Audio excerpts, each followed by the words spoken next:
How are we going, everybody? Well, Leia just picked up a pot and threw it around. I hope there was nothing in it.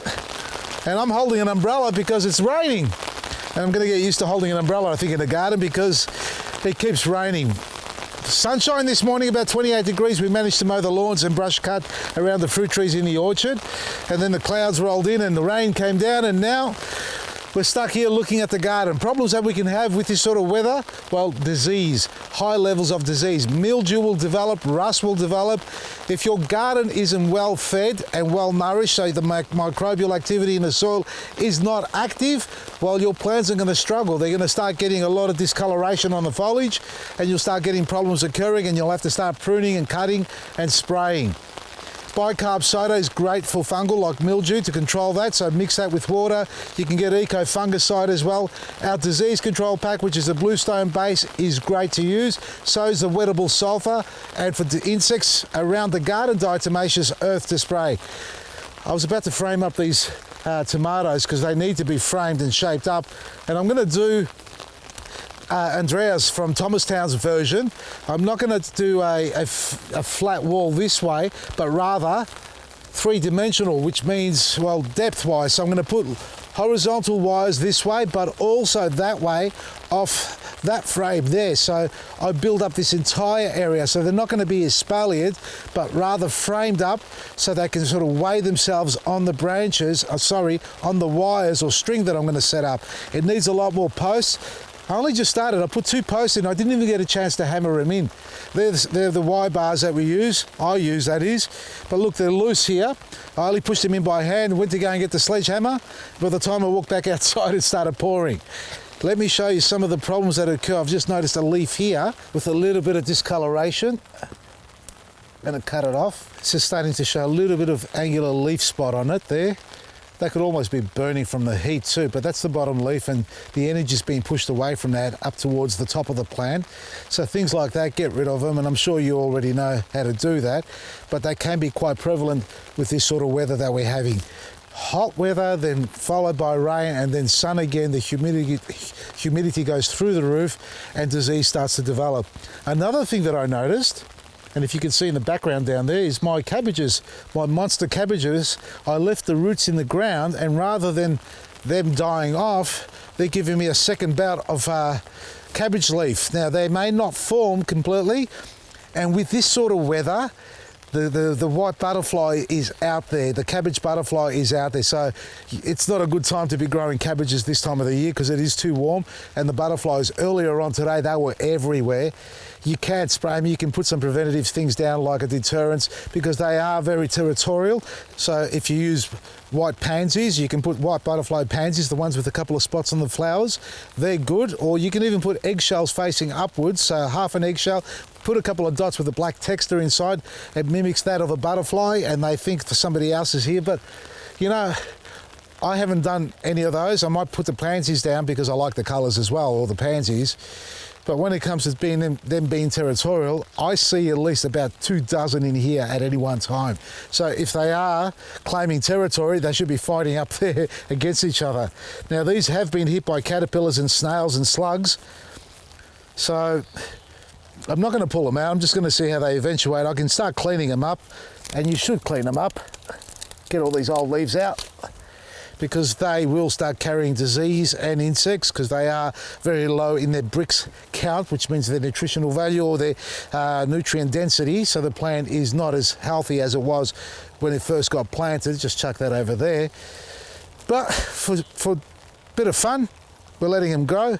And now the beetroot that was planted beside it earlier on has finally got some sunlight and it's started to sprout up, and we'll get some more beetroots out of this batch here. This raised bed's doing pretty well. We've got some nasturtiums that have self-germinated in that batch there of the leeks. You can see the leeks have really shot up pretty well because they're only string thickness. The rocket is still pushing some flowers out. I've got to pinch them off. If you've got rocket growing this time of year, pinch the flowers off so they don't go to seed and you get more foliage coming out of them. But the beans in the middle, they've been hit hard. Now I've got to sprinkle something down there to control that. It could be snails that could be doing that. It could be almost anything that's doing that. So you can use some rolled oats, but when it rains like this, there's a problem with that. The rolled oats will actually start to swell out. The snails won't eat it. Or the snail bait, Eradicate Eco, which is the friendly snail bait. But again, always practice caution when you've got pets around in the garden. So this is doing really well. I'm happy with that. I've got more potatoes coming up here than I can poke a stick at because I didn't want them to come up, but they did come up. All you need is 1 or 2 little seed potatoes in the ground. Geez, they've decimated these. Look at this. Destroying them. And this is what happens when they're still really young seedlings. They get attacked and they'll pick on their favourites or the weakest ones and knock them out for 6. So I'm going to lose a couple there. But look, I've planted 3 in each hole and there's about 12 or 14 in a row there. So there's about 30 or 40 plants at least growing in here, which is ample. And now look at this bed here. My coriander, I'm letting it flower to go to seed because I want more coriander to self-germinate. And it's doing... Now compare this to the rocket that was in the sun that gets more sunlight. The coriander's casting a bit of shadow over the top.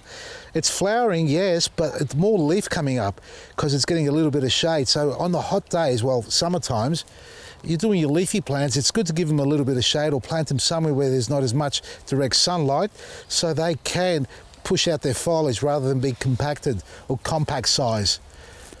And the tomato, well, the big Malacca, holding on strong and well. Got to start training this one up as well. I'm not going to do this on a pole on its own. I'm actually going to frame it up and sort of create a little cage for it so it can grow through that and onto the wire wall as well. And again, look at the beans, destroyed. They love them. Hopefully they push on, but with this sort of weather, I doubt it.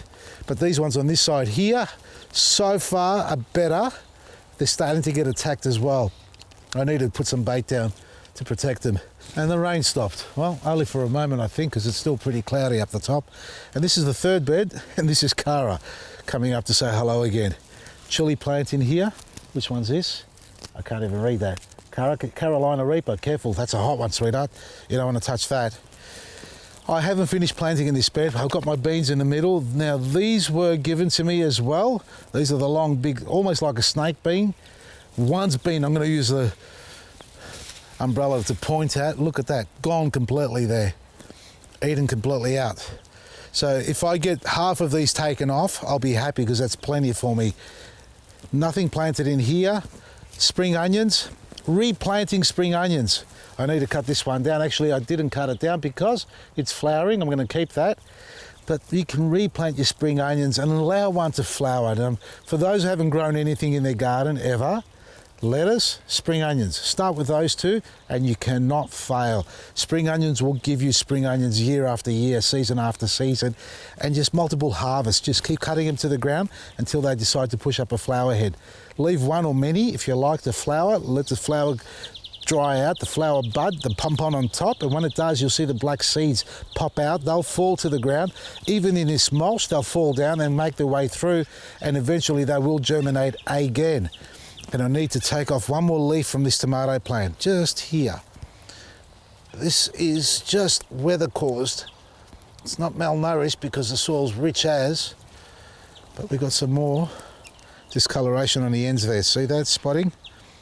It's almost like angular leaf spot, but just removing them like that is the best thing you can do. Get them early before they spread out to the entire plant, and the rain will cause the spores of the disease to spread to other parts of the plant. So important that you remove them before they get onto higher parts of the plant. Otherwise, you'll be pulling the entire plant out. We're going to check our grafted eggplant just before we go to see how it's going. It's been about 3 days that I did the graft, maybe more. I'll sort of count and track on how many days ago I did it. It's been sitting in here. Let me just bring it out. Whoop, sitting upright beautifully. Both very much alive.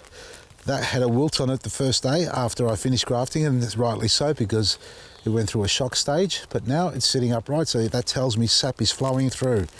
So these are the first ones that I did, so a good sign. That means I can do all the others, so I'm grafting the rest of them, so we'll get them all ready, and within a couple of months we should start to see some flowers and fruit growing on these, folks.